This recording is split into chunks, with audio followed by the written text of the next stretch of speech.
to Real Talk Economics, the September edition. My name is Markus Kuger, and I'm the Chief Economic Advisor here at Baker Ring. For those of you that don't know us, we are a global accounts receivables management company. If you had joined the August edition of Real Talk Economics, you might remember that I told you that economic indicators are improving, that I am more optimistic about the second half of the year. Unfortunately, this trend hasn't really lasted. A lot of data series, confidence indicators, for example, that have been released over the past 4 to 5 weeks, they show a deterioration again. So unfortunately, that optimism that I displayed in August, at least when it comes to economics, is gradually disappearing positively. However, the political risk world still looks better than it did a few months ago. Credit risk is a bit of a mixed bag. On the one hand, payments performance data is actually encouraging, but at the same time, the number of business failures is still a source of concern. Let me get the slides up actually, so you can see what I want to cover today.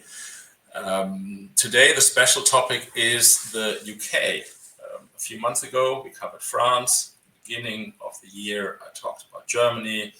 Today, I want to explain what's going on in the UK. We will look at macroeconomic figures. We will look at microeconomic data. The ONS, the Office for National Statistics, has just released its latest business condition survey.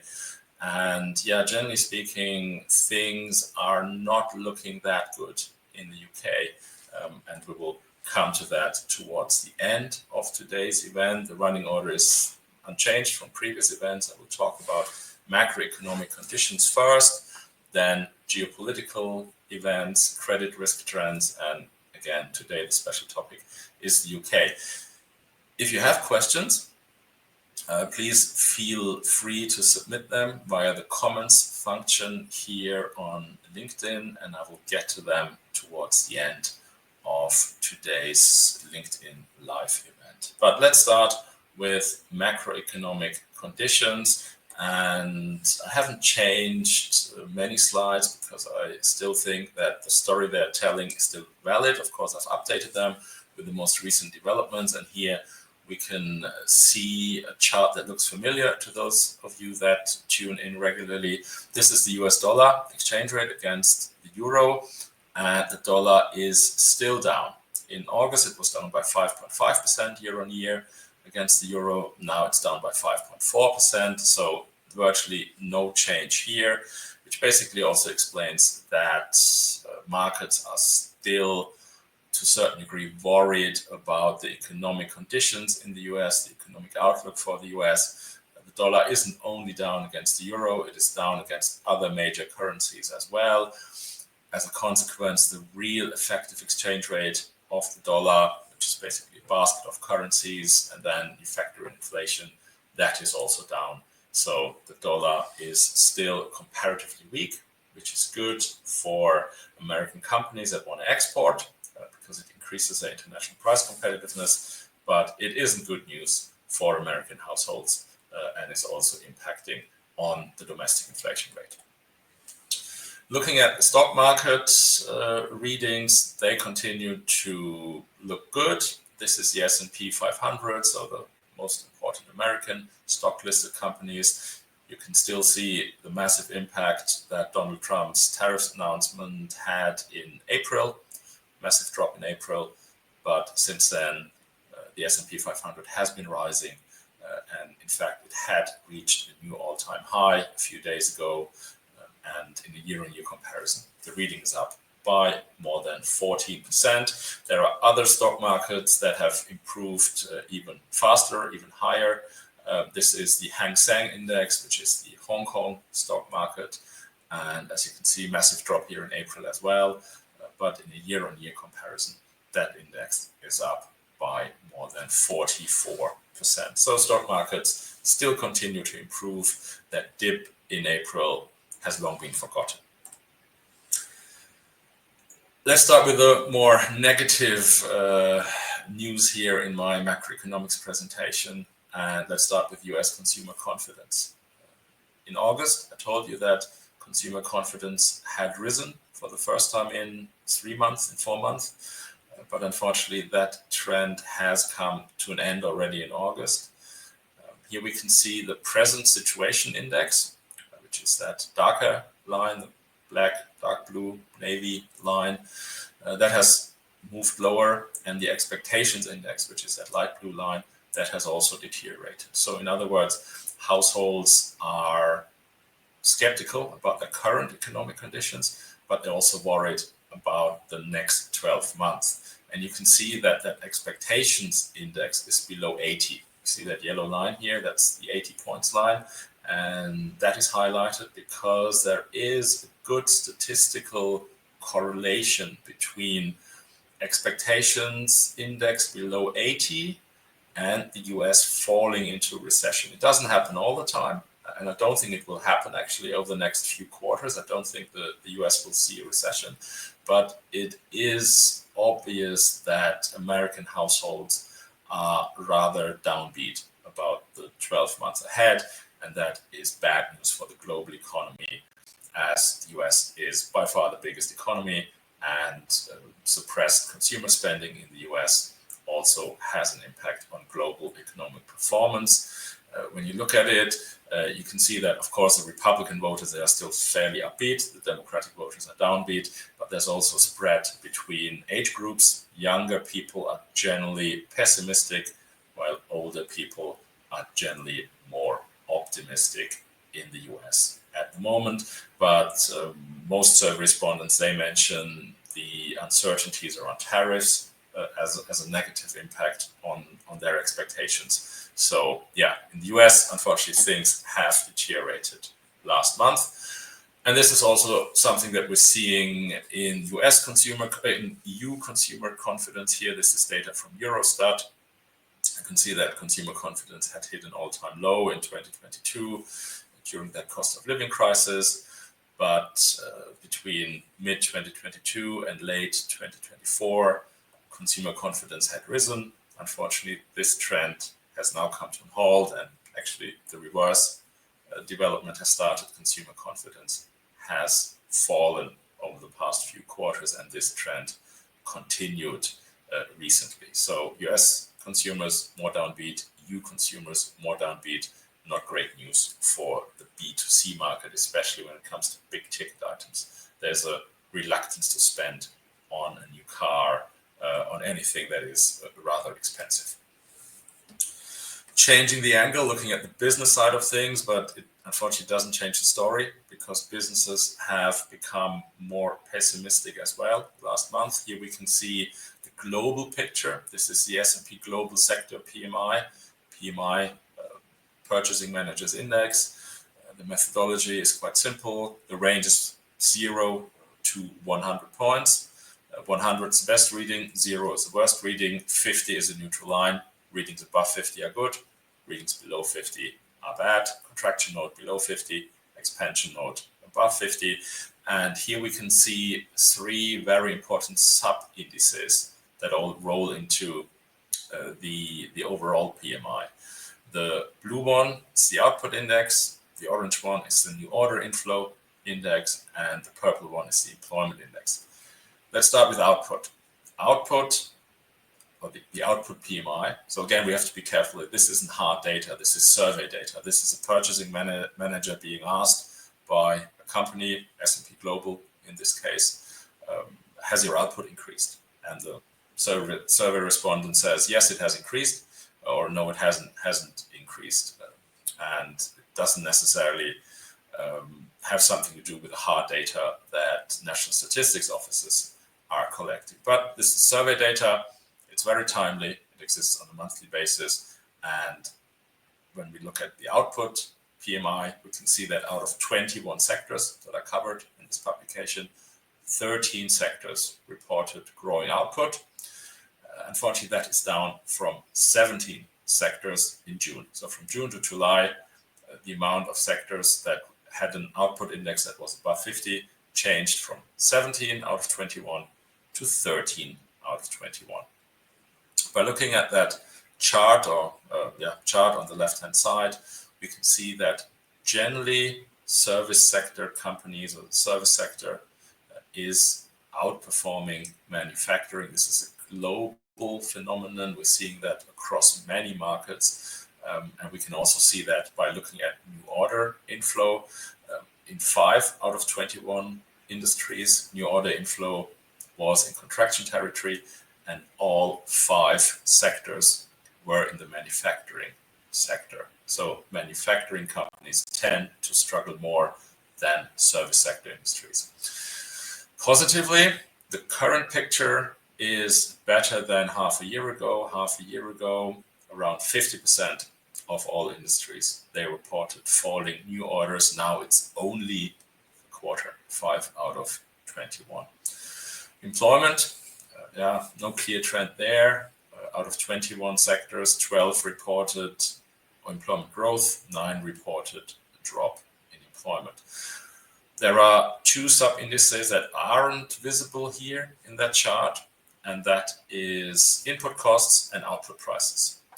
And when you look at that, there is a worrying trend, because in all 21 sectors that are covered here in this global picture, input prices are rising quicker than output prices. So input costs are going up faster than prices that companies are charging their customers. In other words, profit margins are under pressure. At least that's what that PMI publication is showing. When we look at Europe, the picture is even bleaker. Same logic here. PMI 50 is a neutral line. We're looking at output, new order inflow, and employment. 19 sectors are covered here instead of 21. And out of these 19 sectors, 10 reported output growth in July. That is down from 11 in June. Same as on a global scale, the service industry is more upbeat than the manufacturing sector. In more than half of the industries covered, 11 out of 19 to be precise, we've seen a drop in new order inflow. On a global scale, that was only 5 out of 21. Here in Europe, it's 11 out of 19, so significantly worse.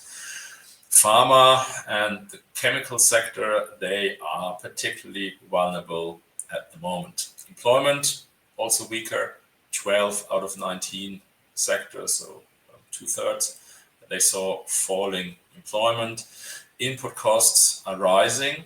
In 16 out of these 19 sectors, there are a few outliers, and one of them is the automotive industry. Input costs there are actually falling, but that has something to do with the state of the automotive industry in Europe, struggling at the moment and will continue to struggle going forward. So this isn't necessary. This is a good sign that input costs in automotive are falling. It is a symptom of its current conditions. Let's look at inflation, and we're looking at Eurozone inflation here. We will look at UK inflation later in the UK chapter, but let's start with the Eurozone, and Eurozone inflation looks very good. In fact, I titled it Mission Accomplished, but that's only because I used July data. When I created the slides, August data hadn't been released. That came out yesterday. But let's focus on July data, because August is almost similar to July. In July, inflation in the Eurozone came in at 2%, and that's the European Central Bank's inflation target, in fact. So the ECB has achieved its mandate, 2% inflation.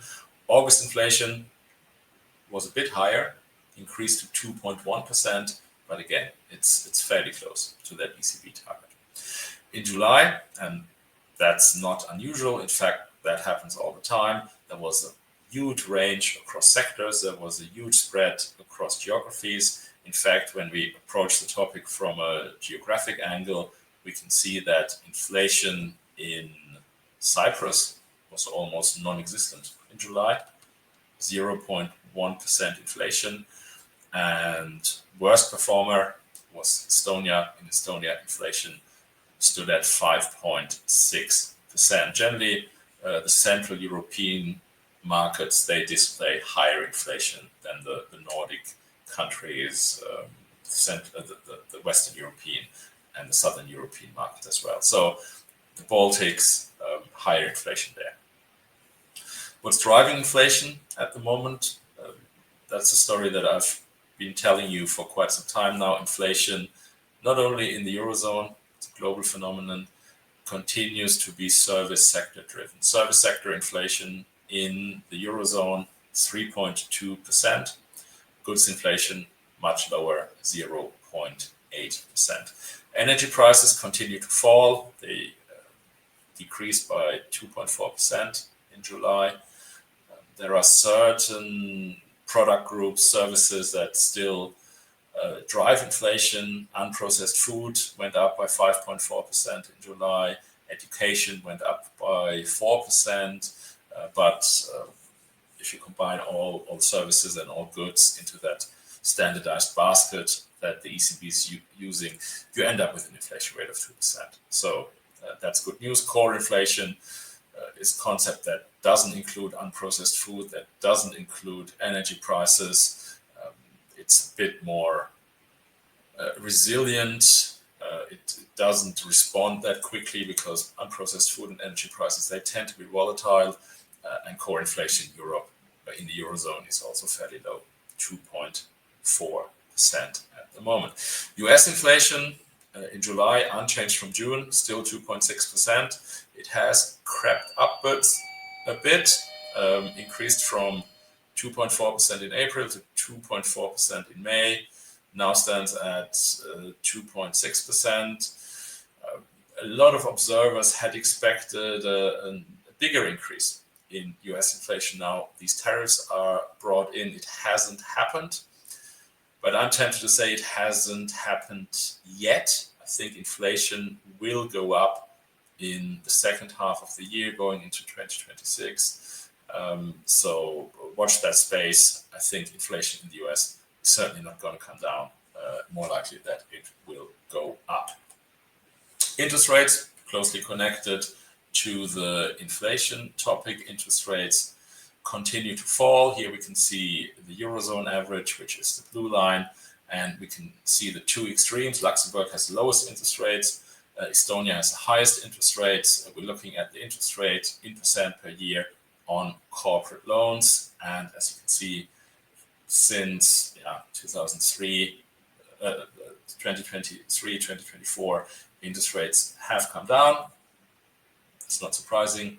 Key policy rates have been reduced by the ECB, but you can also see that we are still far away from the levels that we've seen in 2009 to 2022.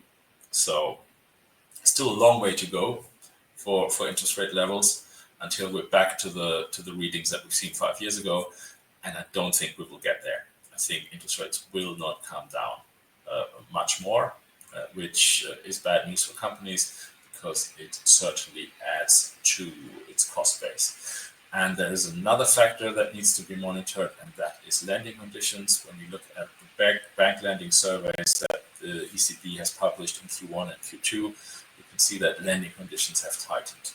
In other words, access to credit has become more complicated in the first half of 2025. And positively, the most recent bank lending survey shows that commercial banks do not expect further tightening, but compared with a few years ago, accessing credit is more complicated and it is more costly as well, and that has negative repercussions on credit risk. Unemployment in continental Europe, in the EU, in the Eurozone, is still a very positive story. In fact, the unemployment rate in the Eurozone has dropped to a new all-time low. 6.2% was the most recent data point. So unemployment still on a downward trend, highlighting the generally healthy conditions in the labor market. The problem is that as soon as you move away from unemployment as a measure for labor market health, the assessment isn't that positive anymore. So, for example, when we look at job vacancies, which is a bit of a leading indicator, early warning indicator, you could say you see that labor market health has steadily deteriorated in recent quarters. The number of job vacancies in the EU, as well as in the Eurozone, has dropped steadily for quite some time now. And the job vacancy rate in Q1 2025, which is the most recent data point, stood at 2.4%. That's down from 2.9% in the first quarter of 2024. What does job vacancy rate of 2.4% mean? It basically means that per 1,000 jobs, there are 24 vacancies. As with inflation, widespread between geographies, differences between sectors. From a regional perspective, Romania has a very, very low job vacancy rate. There are 6 vacancies per 1,000 jobs, 0.6% vacancy rate. Netherlands is the other side of the spectrum. There are 42 vacancies per 1,000 jobs, translating into a job vacancy rate of 4.2%. In the service sector, vacancy rates tend to be higher than in manufacturing. That is also something that hasn't really changed over the past few years. So vacancies are coming down, indicating a cool down in the labor market.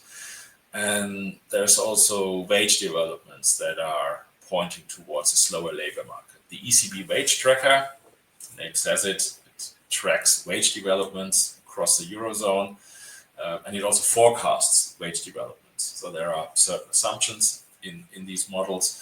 And when you look at historic data, you can see that wages in the Eurozone went up by 5.4% year on year at the end of 2024.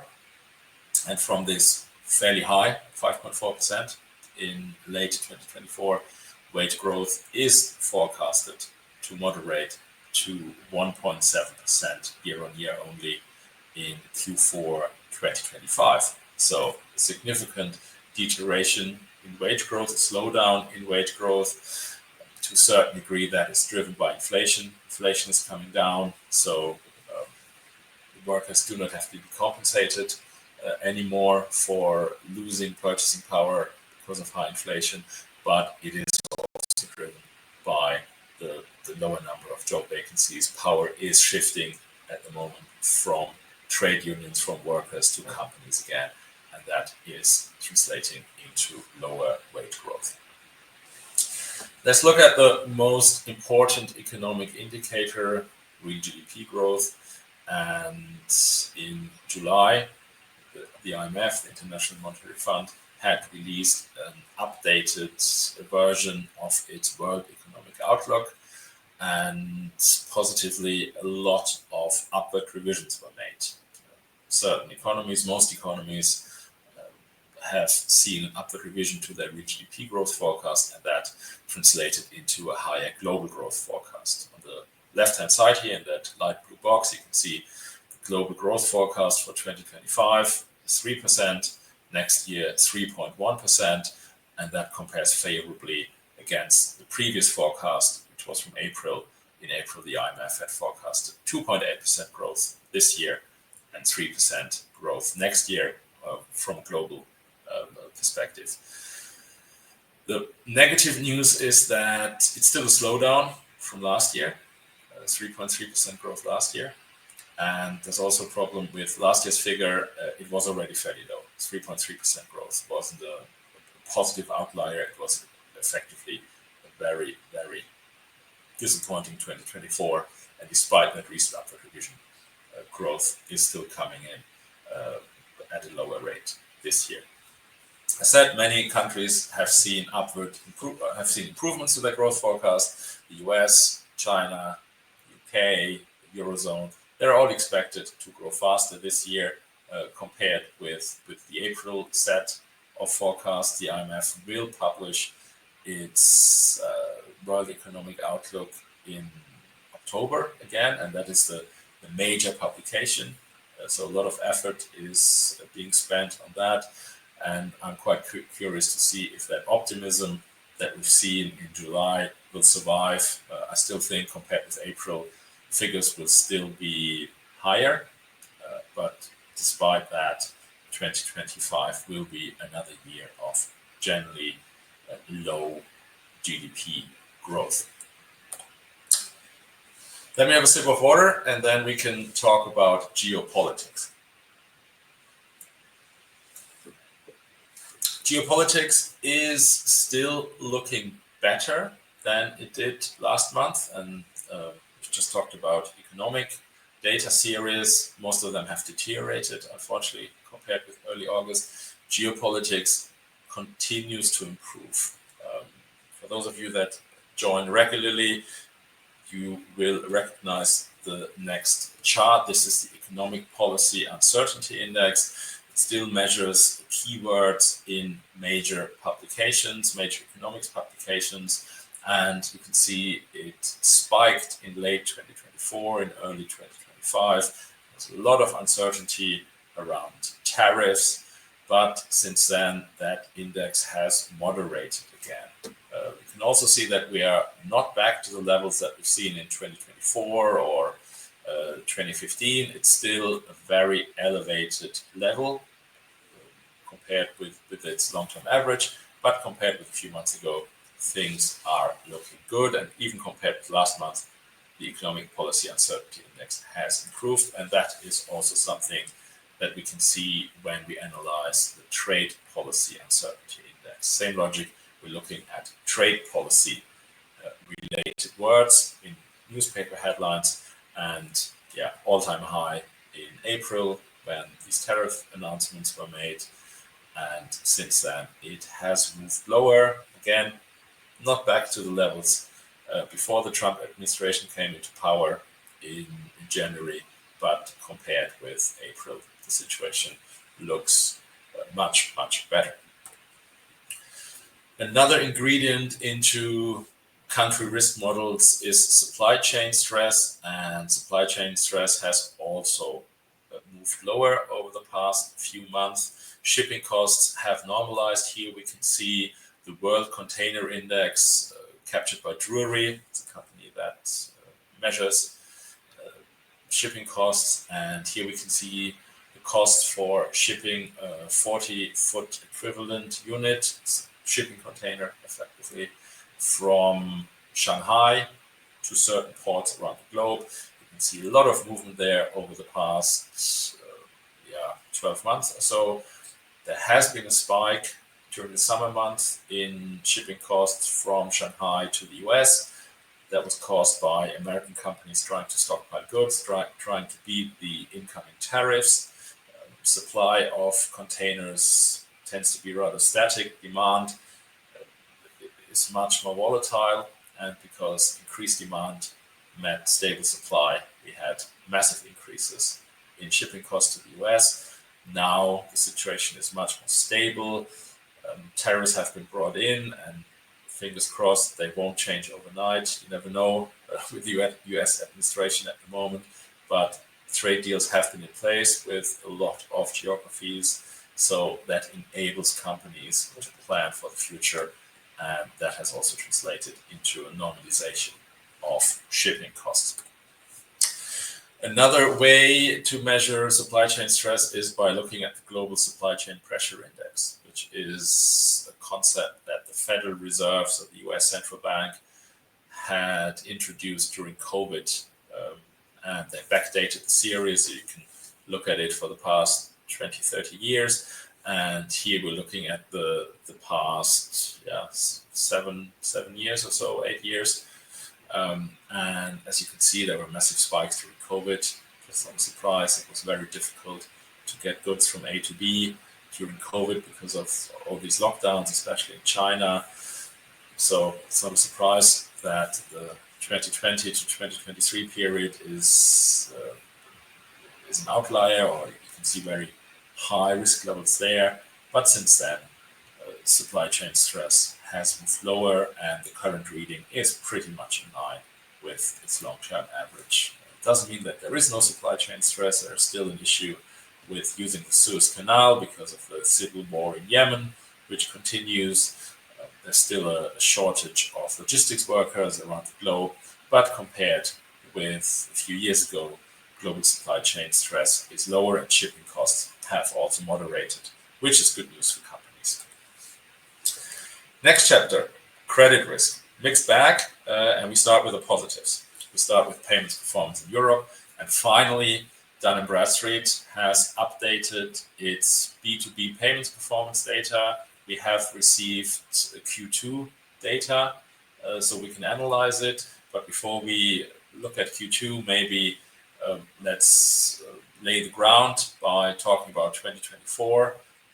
Maybe before I do that, let me tell you what we're looking at here. We're looking at the average payment delay in days beyond agreed terms, and we're looking at B2B only here. And we are analyzing data for several European markets. This is data from Dun & Bradstreet and its worldwide network partners. Last year, B2B payments performance in Europe deteriorated, but it deteriorated marginally. 2024 started with an average payment delay of 12.1 days beyond agreed terms, and from 12.1 days at the beginning of the year, it moved to 12.2 days by the end of the year. So not a lot of movement, went down, wrong direction, but let's call it did change last year.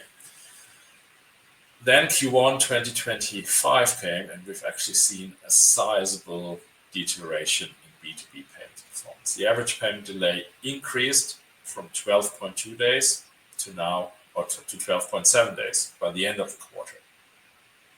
So that wasn't good news.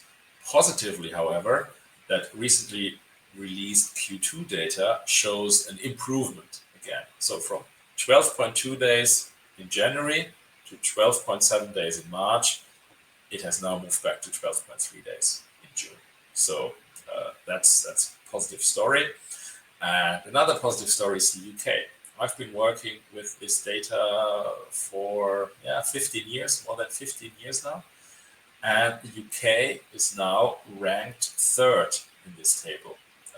The Netherlands and Germany are still leading, but the UK is now the third best country when it comes to average payment delays in the B2B world, according to Dun & Bradstreet. The current delay stands at 11.7 days. It's still worse than the Q4 reading in 2024. Back then it was 10.8 days. But in a relative comparison with other markets, the UK has steadily climbed up the league or up the table over the past few quarters. If you join this session regularly, you know that I tend to comment negatively on French payments performance, and I don't intend changing that today. I still have to tell you that in a medium or long run comparison, French payments performance is a source of concern. Payments performance in France before COVID was good, was better than the European average. Now it isn't. Before COVID, the average payment delay in France was 12.6 days, and that increased to 17.7 days in Q1 2025. However, Q2 has seen a very sizable improvement. In Q2, that payment delay in France improved from 17.7 to now 15.5 days. It's too early to say whether this is a data anomaly, whether this is a one-off. We still need to wait for Q3 and Q4 data.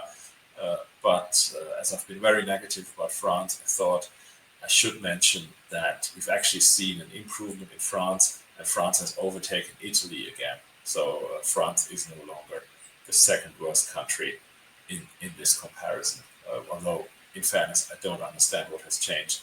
The political environment is still very concerning. The government is about to collapse for the second time in, I think, 9 months or so.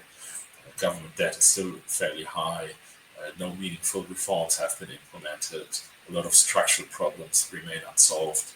But the data shows an improvement in Q2, and I thought that I should mention that to you.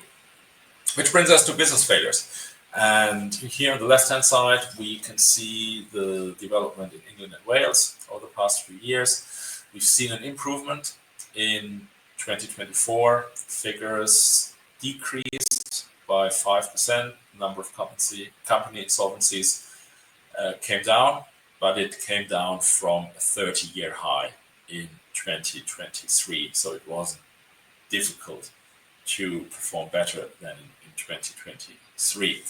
When we look at the data that is available for 2025 at the moment, that is the first 7 months, January to July, we can actually see no change. The number of company insolvencies in the first 7 months in England and Wales was around 14,500, and that is pretty much the figure from January to July 2024. I think it either went up or down by 5, but 5 in 14,500. So in percent, it's nothing.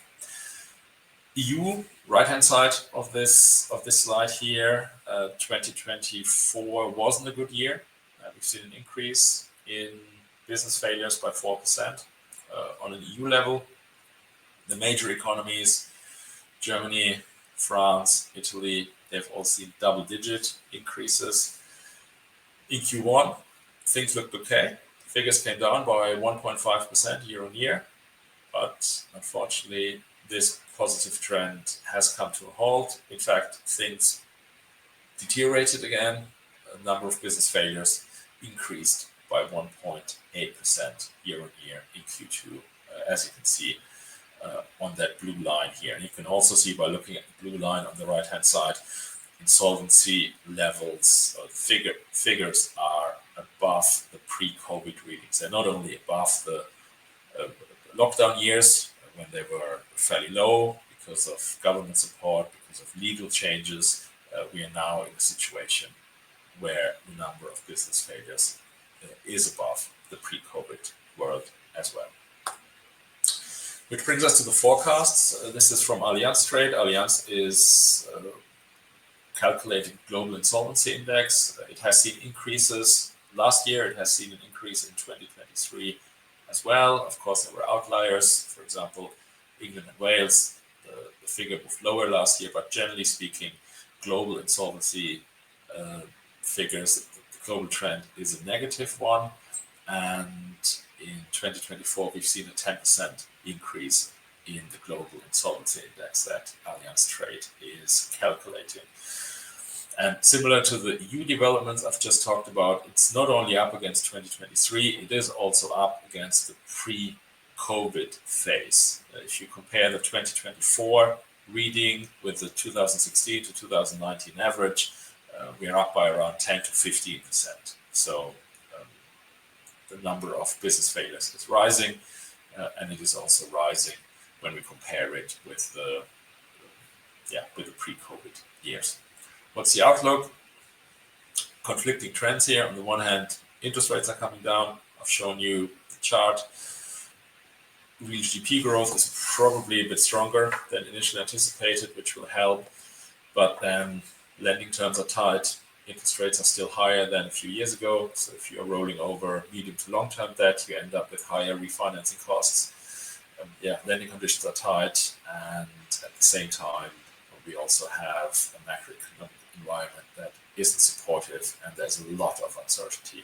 So I'd expect an increase in the number of business failures this year.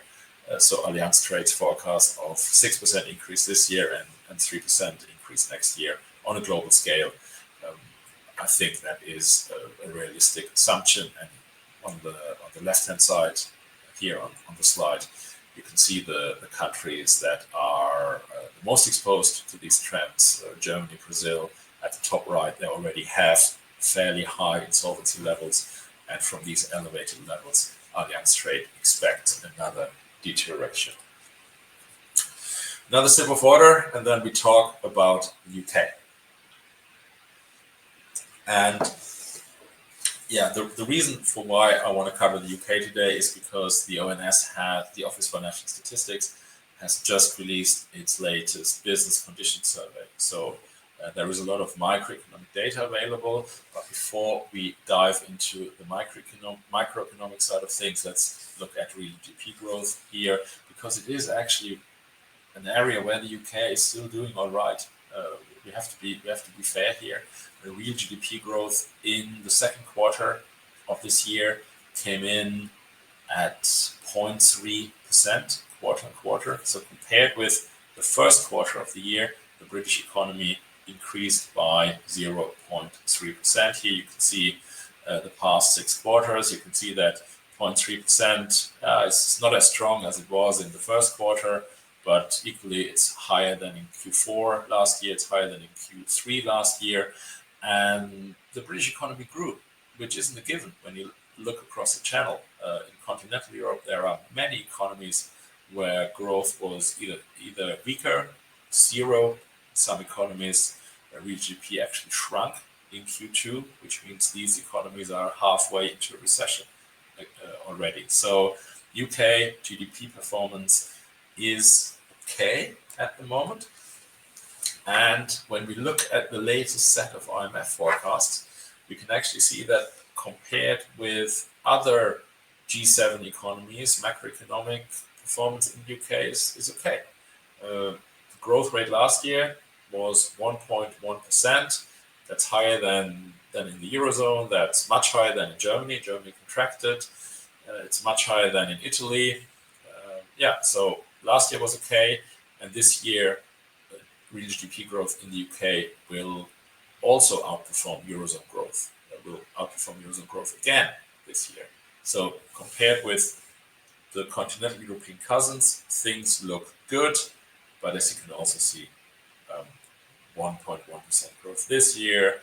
Last year, for this year, I think the IMF is currently expecting 1.2% growth.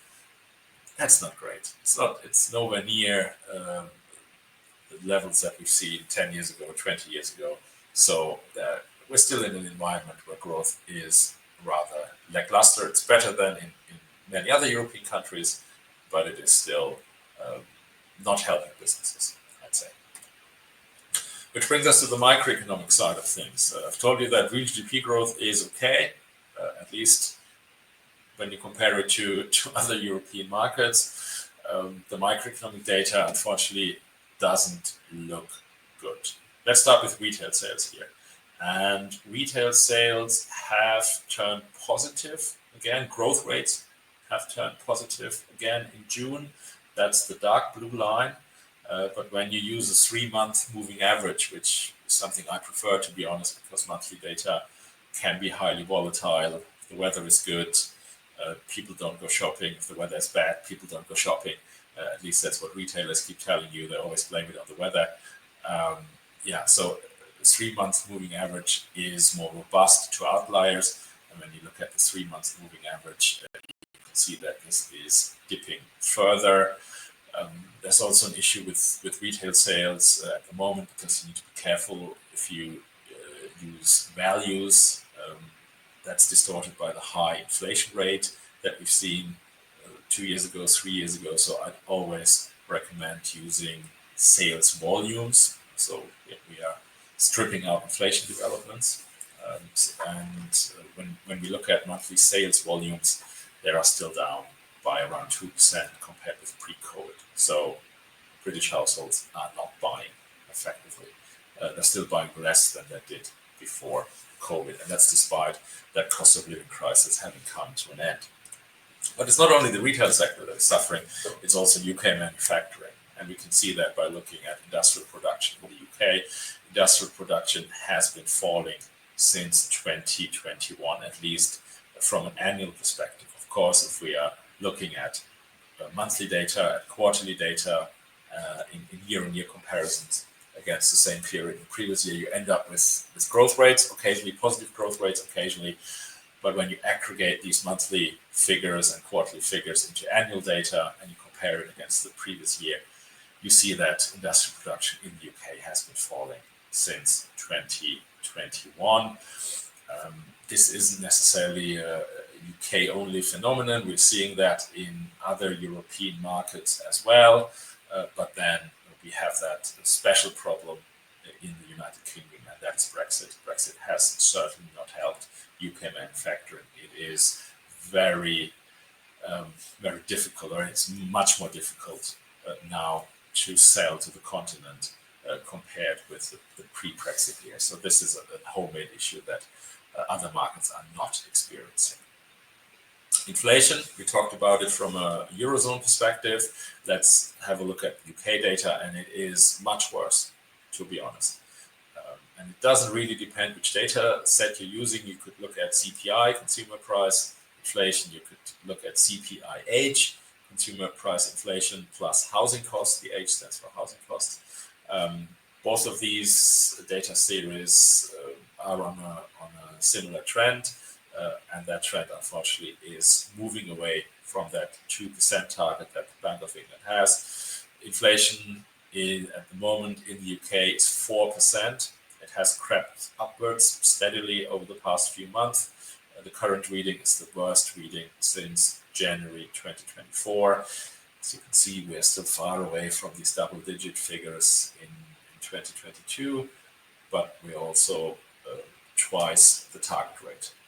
Target rate 2%, inflation at the moment around 4%, depending on the data series that you are analyzing. Labor market conditions in the UK, similar to the European or continental European data series, with the exception that unemployment is actually rising. In Europe or EU, I've told you, unemployment has fallen to a new all-time low. In the UK, unemployment has been moving higher for quite some time. We are on 4.7% at the moment, so it's better than in the EU, 6.2 there versus 4.7 in the UK. But you can see unemployment has been increasing for a few months already. Job vacancies, the top left here, has been falling for 2 years, 2.5 years. In fact, the number of job vacancies is now lower than before the pandemic started. And we have to remind ourselves that in 2023, the number of job vacancies stood at around 1.4 million, I believe. So from 1.4 million to 700,000, that 1.4 million was a new all-time high, by the way. Payrolled employees coming down, real wage growth coming down. Again, yes, it is driven by inflation as well, but it is also driven by companies calling the shots. So this is an issue. The labor market in the UK is certainly cooling down, and that will have some ramifications positively on inflation, because a slower labor market means less wage growth. Less wage growth means no inflation, but it also has a negative impact on consumer spending in the UK. Talking about consumers, consumer confidence in the UK remains muted. As you can see, we haven't really seen any movement over the past 12 months. Current reading somewhere around -20, -18. So there are more pessimistic people than there are optimistic people. 1 month it increases by 2 points just to deteriorate again in the following month. It just highlights that UK consumers are fairly pessimistic about the current conditions, and that has a negative impact on their willingness to spend, of course. Business confidence in the UK, we're looking at PMI again, which makes 50 the neutral line, above 50 good, below 50 bad.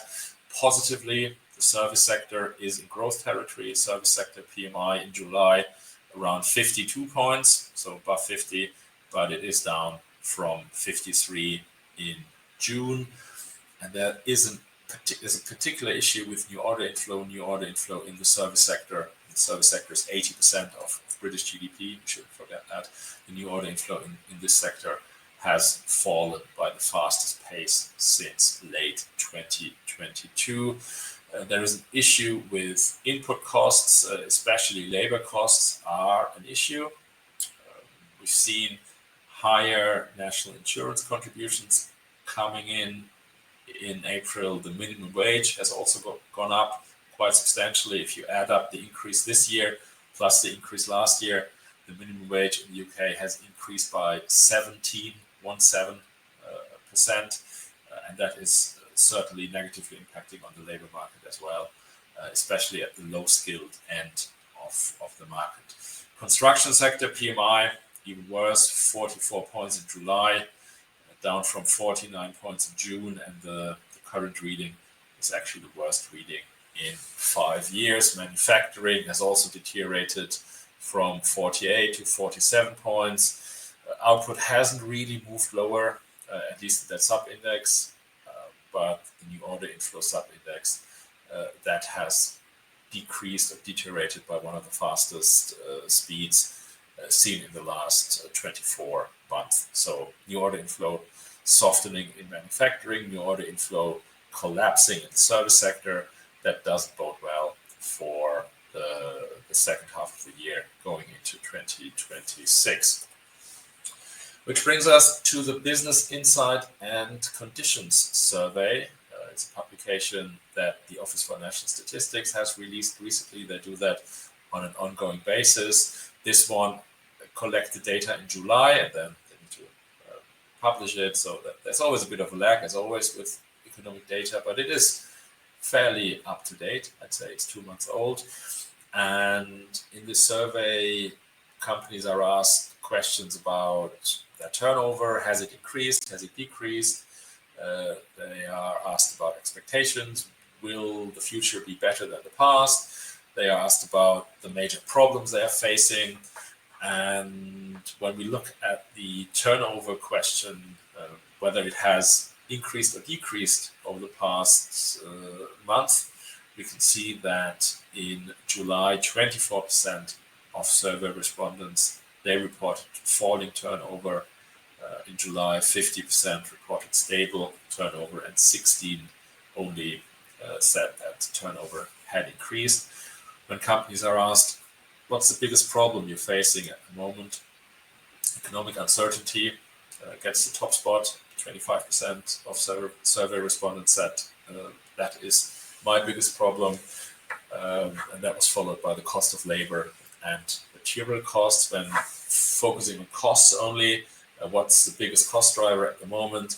Unsurprisingly, companies said labor. We talked about the higher national insurance contributions. We talked about the higher national,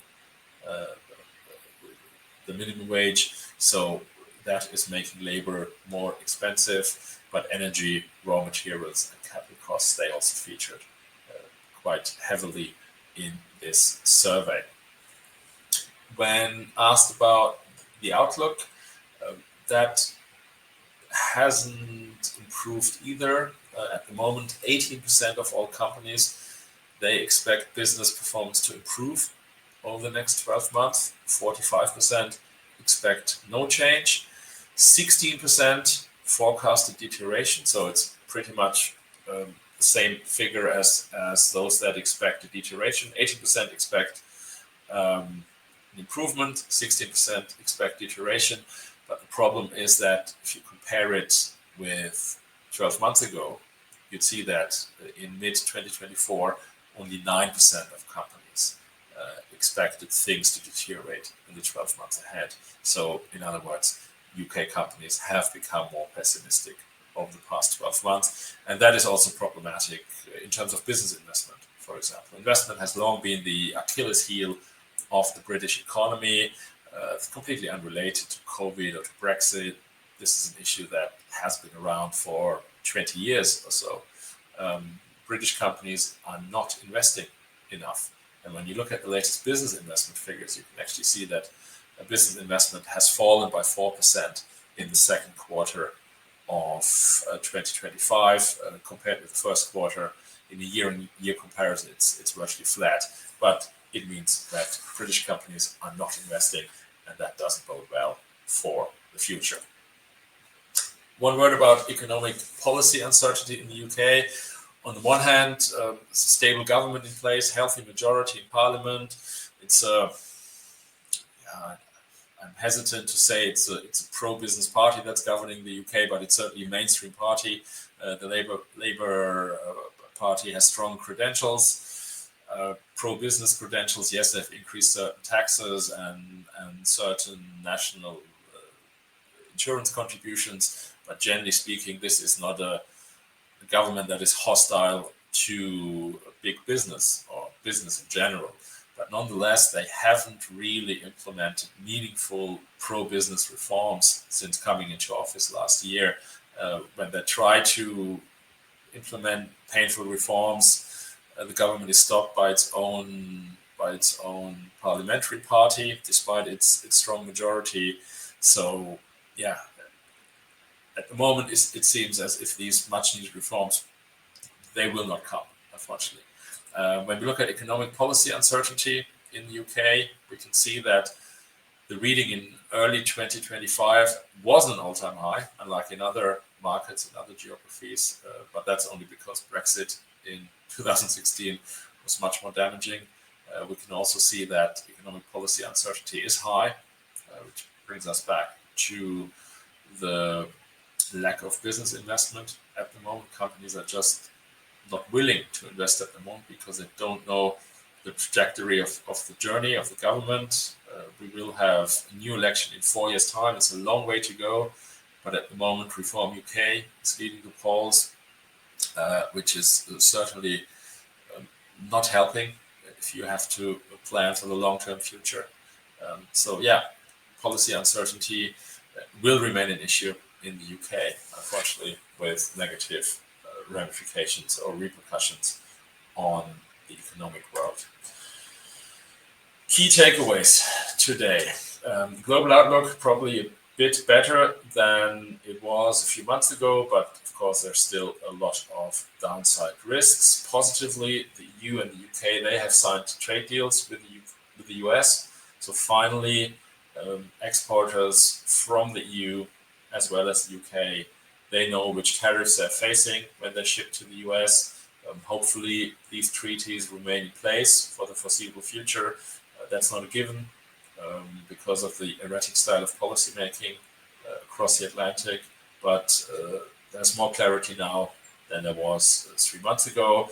The effective tariff rate in the US isn't as high as initially anticipated. In April, it stood at 24%. Now it stands at around 20%. So an improvement, but of course not an improvement against last year. Last year, that corresponding reading was between 2% and 3%. And it's also the highest reading since 1912. Credit risk remains an issue. You've seen the latest figures in the UK as well as in the EU. No change in the first half of the year compared with the first half of 2024. Fairly elevated in a historic comparison. Access to finance is complicated. Interest rates are coming down, but they will not reach the level seen 5 years ago or 7 years ago, which makes the job of a credit manager certainly more challenging. When we talk about the UK, microeconomic conditions here remain problematic. Retail sales are not doing well. Industrial production isn't doing well. Consumer confidence is dented. Business confidence, especially construction, is not looking good. But then the real GDP growth forecast for this year is actually okay, at least when we compare it with the likes of Germany or France and the Eurozone in general. But despite that, macroeconomic growth in the UK will not be supportive enough for companies. Many of them continue to struggle at the moment. Yeah, that's the end of my deck. I just wanted to remind everyone that if you need additional information, then you can, of course, connect with Baker Inc. on LinkedIn. It'd be great if you connect with me on LinkedIn if you haven't done so yet. You'd stay informed about upcoming report releases on the Credit Hub section on bakerinc.global. We have many publications, some with a more macroeconomic focus, others dealing with sectoral performance. And then for credit managers, we have specifically created country fact sheets that are certainly helpful for the day-to-day life of a credit manager, answering questions around the legal environment, collection practices. So if you haven't done so yet, please navigate to the Credit Hub section on bakerinc.global. You can also stay in touch with me, of course, by writing me an email to that homepage, to that email address that is mentioned here on this slide. You can always contact me on LinkedIn, and I'd also invite you to join the next Real Talk Economics session. If you want a certain topic to be covered, send me an email, reach out to me. The October Real Talk Economics session will take place on 1st of October. It's always the first Wednesday of the month, 12:30 UK time, 1:30 continental Europe. There aren't any questions. If you have questions that you want me to cover, reach out to me on LinkedIn. Happy to address them in the next session. Until then, I hope you have a good afternoon, and bye-bye from Germany.